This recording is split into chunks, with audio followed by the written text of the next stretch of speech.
మీ గురించే కదా ఇక్కడ రావద్దనే కదా ఆ నుంచి మీకు చనిపోతే నాకు అడగండి ఆడ తీసుకొని చూపిస్తాను మీకు నేను వదలగలండి కాదండి ఫస్ట్ పడి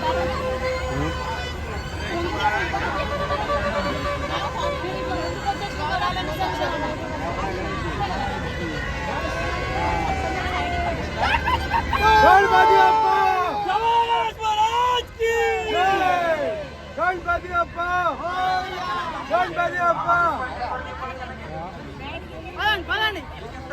అదంతా ఎన్నో